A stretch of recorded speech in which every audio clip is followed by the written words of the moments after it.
All right, so we're back to the garden. It's been a couple of days, so hopefully we get somewhere with that today.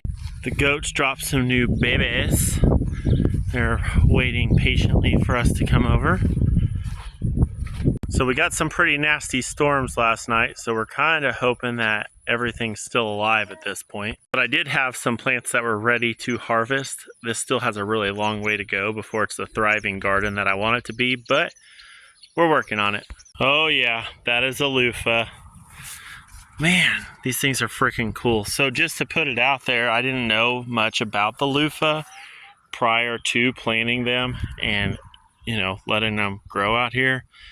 So this sucker has went all the way down through there, and I just keep moving it back over here into the row, and it just keeps on going about its business over there.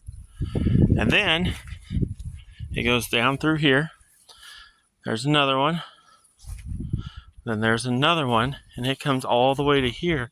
But then I've got this one that climbs that, comes all the way across, and just keeps on coming. And then I actually have, it looks like an acorn squash coming onto that one. So that's a good start.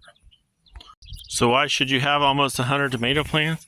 Well, because some of them do this, and then you only end up getting one little mater, and then you get one over here, and we're going to go ahead and take that one too. But the plus side to the 100 tomato plants is I might actually get a small snack by just collecting off of all of them.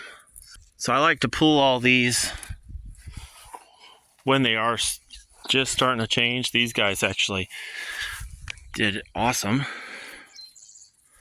So as soon as I start seeing the color change, I'll pop them off, because we have a lot of rabbits and deer, and just, it's kind of a nuisance when you come out here and stuff's taken out by animals. I don't mind sharing, but when they take everything, it kind of sucks.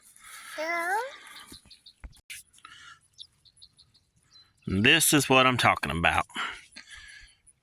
So I'm going to guess it's probably a tomato worm. That's going to be a good one to deal with. And then if you look right here, another one that got freaking mound.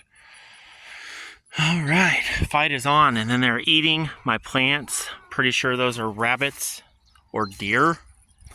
One or the other. We'll find out.